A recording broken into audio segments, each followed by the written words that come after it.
In 1907, Britain and France embraced Russia. They used honey, in a triple alliance, Britain, France and Russia. And the honey that they used to trap Russia was that if we win the war that's coming with the Ottoman Empire, you will get Constantinople, which is what Russia wants. But they promised Russia one thing through the front door, and they took it back through the back door, like what they did to the Arabs. These are people with PhDs in deception. If they tell you that the sun is shining, don't believe them. Go outside and look up in the sky, see whether the sun is shining. When the Russian army had fought in the First World War and had suffered the most losses, the brunt of the kill were Russians, and they were now winning the war, and the Ottoman Empire was collapsing, and the Russian army is only an arm's length away from Constantinople. They don't want Russia to get Constantinople. No. So what did they do? Russian Jews organized and executed the Bolshevik Revolution, which overthrew the Russian monarchy. They killed the Tsar and the whole family, overthrew the government, and took Russia out of the war. So the Russian army had to stop in its tracks and could not go to Constantinople. In other words, the Russian Jews stabbed Russia in the back. They did more than that. They brought communism. Communism is not Russian. These dum-dums don't understand that. Communism was created to destroy Russia. Why don't these dum-dums understand it? Communism is not Russian. Communism was created to destroy Russia, to destroy the Russian Orthodox Church. So they brought communism in the Soviet Union. And for the next 60, 70 years, this Zionist-created entity called the Soviet Union waged war on religion, waged war on the Russian Orthodox Church, killed the priests, closed down the monasteries and churches and so on. 60, 70 years. And then, when the appropriate time came and Israel came into being, it is this same Soviet Union which opened the doors for millions of Russian Jews to now migrate to Israel. If you go to Israel today, you might believe you're in Russia. So many people speaking Russian. These are the Russian Jews. And then the Soviet Union, 6 years after Israel came into being, did something strange and mysterious. Crimea is Russian territory. Crimea is a part of Russia. The Soviet Union decided to give Crimea as a gift to Ukraine. Why did they do that? The historians don't tell you. So let Imran tell you. They gave Crimea to Ukraine in order to stab Russia in the back one more time. Because if Russia loses Crimea, it will enhance Israel's security. The Russian Navy is based in Crimea, and there's a straight line from Crimea to Constantinople. To get out of the Black Sea and to get into the Mediterranean Sea, you got to pass through the Bosphorus. And the city of Constantinople is located right there on the Bosphorus. So they gave Crimea as a gift to Ukraine. They never bothered to consult the people of Crimea and get their consent. No. They never bothered to seek the permission of the Russian people. No. But Washington doesn't want to hear that. The foolish man who now sits in the White House of the United States, the foolish man who would like to pretend that he's a man of wisdom, he doesn't want to hear. But what are the rights of the Russian people? Were they not violated? Do they not have the right to correct Iran and recover the territory which was unjustly taken away from them on Israel's behalf? Obama doesn't want to hear that.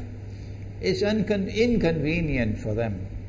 But in this masjid, we will expose whether it's convenient to you or not. They did more than that. Not only did they give Crimea to Ukraine, but earlier on they gave eastern Ukraine. Eastern, part of the now eastern Ukraine was Russian. It was Russian. And the Soviet Union gave it as a gift to Ukraine. Why is it being given to Ukraine?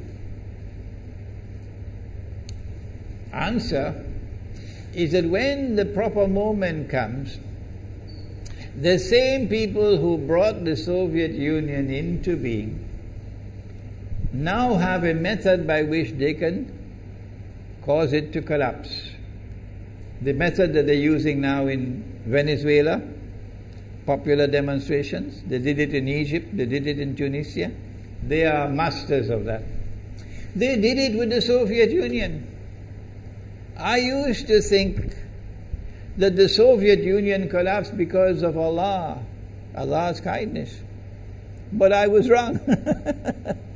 No, it was the Zionists who brought down the Soviet Union because they didn't need it anymore. Like tomorrow they wouldn't need you anymore, Saudi Arabia.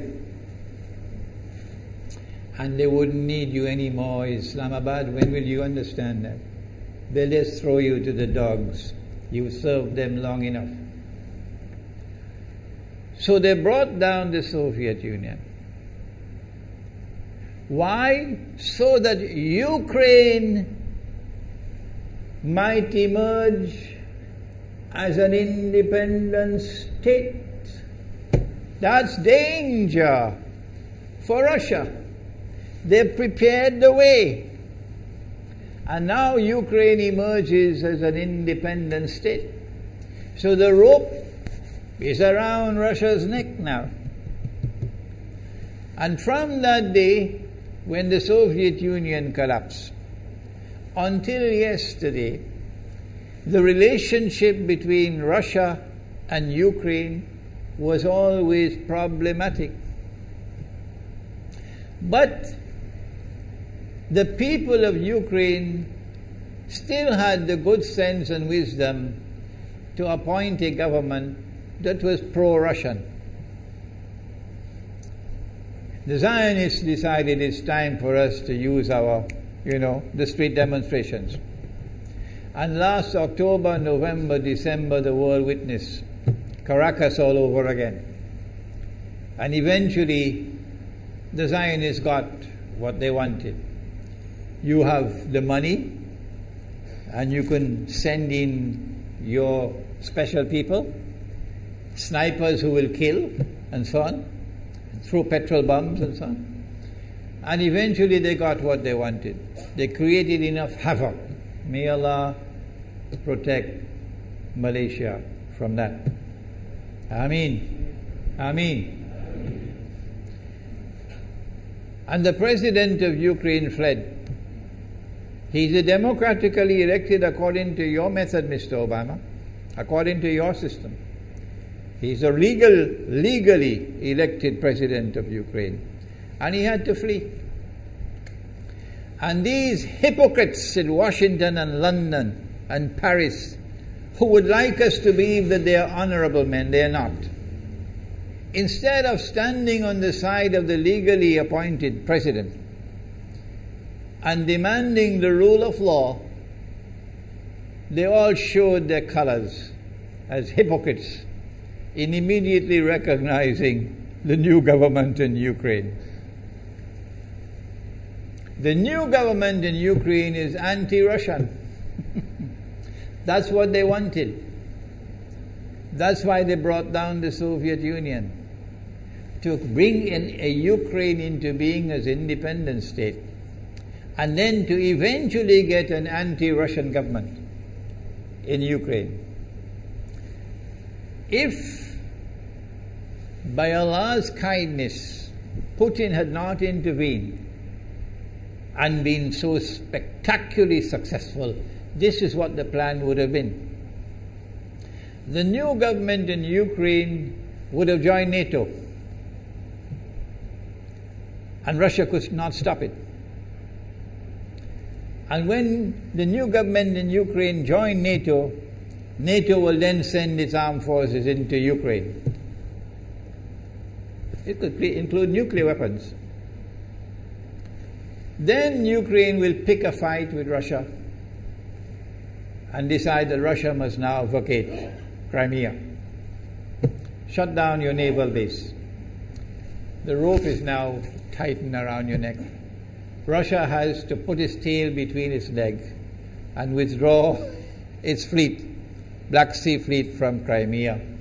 Russia is no longer a naval power. Crick crack, you finish. And Israel will celebrate. That was the master plan. But Allah planned, and Allah's plan was successful. And it is time for the Muslim world to recognize and to see, I cannot influence governments, so what can I do? Don't bother, you waste your time with governments.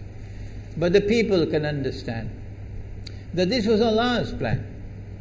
They planned, the enemy planned for so long, and at the last moment Allah intervened. And Putin was able to get the people of Crimea to vote in a referendum. And they voted 90-something% in favor of returning to Russia. They were a part of Russia, and they want to return to Russia.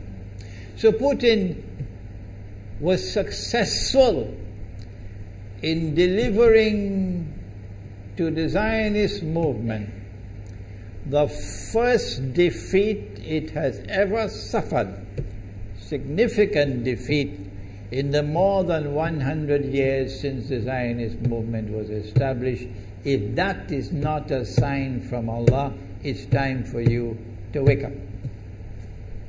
Putin is now succeeding in eastern Ukraine as well, because they're barking like dogs in Washington and London and Paris. Barking. It is Russia which is doing it. It is Russia which is doing it in eastern Ukraine. Oh, but when the Ukrainian government send the Ukrainian armed forces into eastern Ukraine, they don't want to fight.